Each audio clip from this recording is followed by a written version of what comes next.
Hi guys, welcome to another episode of Odd Job Fix, where I repair antiques and collectibles. I have another dry rot window to show you.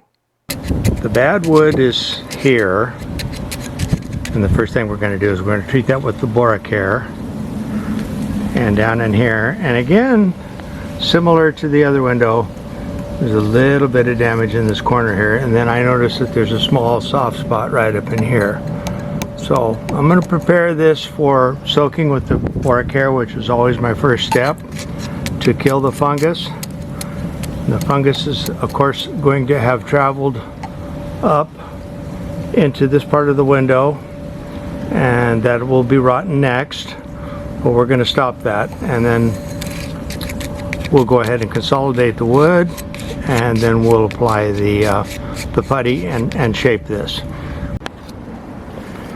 Okay, here I'm just getting rid of some of the really soft wood to get down into the a little bit better wood, so when we go to apply the BoraCare, it gets all the way down.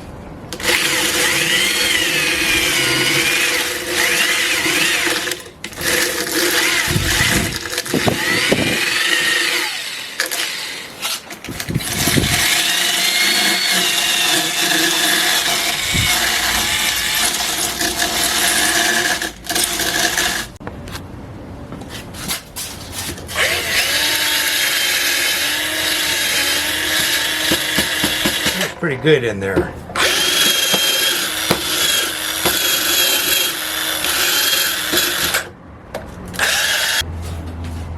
I've made a little bit of a dam out of some duct tape, and I don't expect it to be completely watertight, but I don't want to lose all of this. So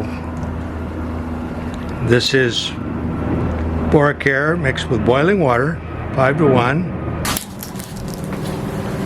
And we'll just brush that around a little bit.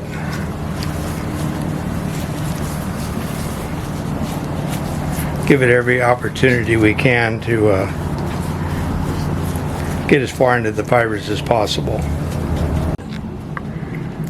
Now you've seen me use the trigger spray before, which is good for getting down in these holes and pumping. I might add that again, this window came to me in a moist condition, and we haven't had any rain here in Southern California for well over a month. Temperatures have been low, but it's been dry, and this window was probably well over 20% moist, probably closer to 30. I didn't measure it, but I could just tell by the way it was fuzzing up. All right, let the BoraCare dry a little bit longer than usual. It's still damp, and of course the function of the BoraCare is not to harden the wood, so this wood is still the way it was, and I want to make sure that it did get down in there. Now, leaving these wood fibers in here doesn't really make a lot of difference. It's almost like having a little bit of fiberglass.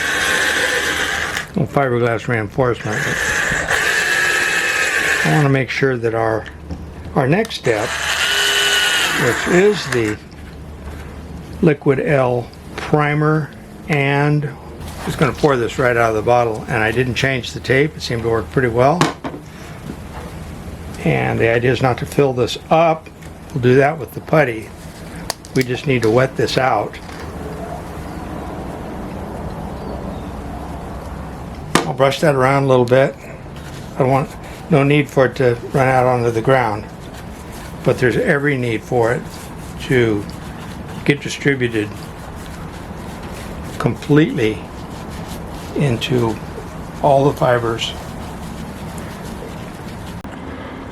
Now what I've done since I turned the camera off last time was I have built some dams, just using some packing tape and some shim shingles. So we've got this corner here, and there's a little step in there. There's the minor damage on this corner. Now the reason for the step is because right here there's a little bit of a rabbet, and then this is the weather stripping groove. This will self-level. So again, this has been treated with BoraCare, then it's been treated with the liquid only as a wood consolidant and as a primer. And now we're just going to fill this void full of this compound.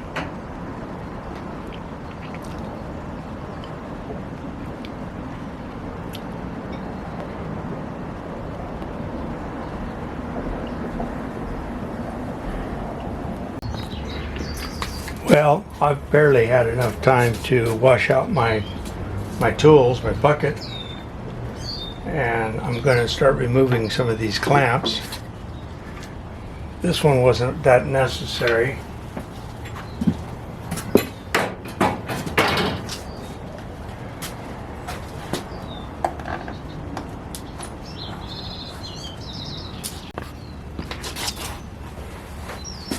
Now the fill has entered what they call a beta stage, and these shims were simply covered with packing tape, and that, as you can see, prevents any sticking.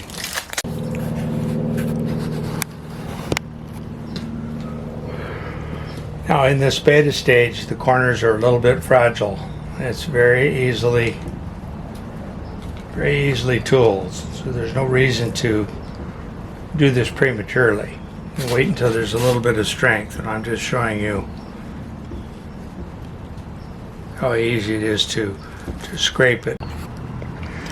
Oh, maybe an hour has passed. These are the tools that I'm going to be using to plane this down.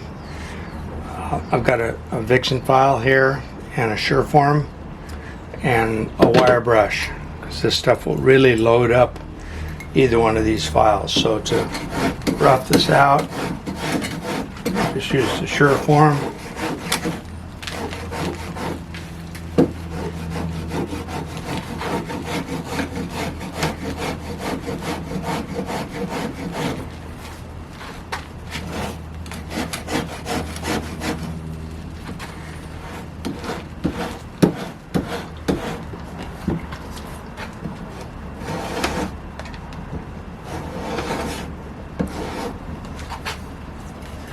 You see what I mean about it getting loaded up. Almost have to do that for every stroke.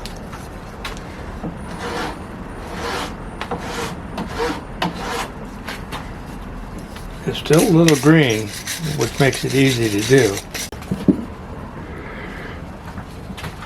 Now any sanding you do is going to be done wet.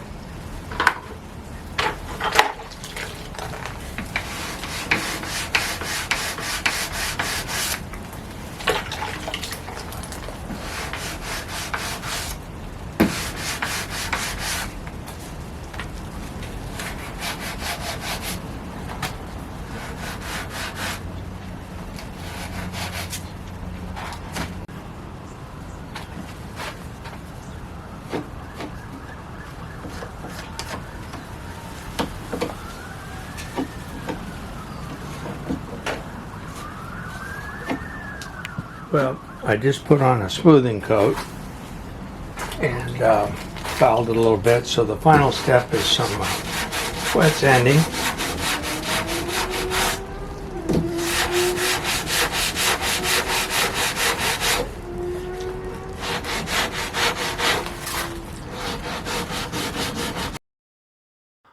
The next step that I would do would be to use the router to cut the weather stripping kerf, and then I would wait until that was thoroughly dry and put some primer on it. So that has been shown before. If you want to look at another video, I went through all those processes. I didn't want to show it again. I want to thank you for watching. I want to thank everybody that subscribed. I really appreciate it. Give me a thumbs up. It really helps.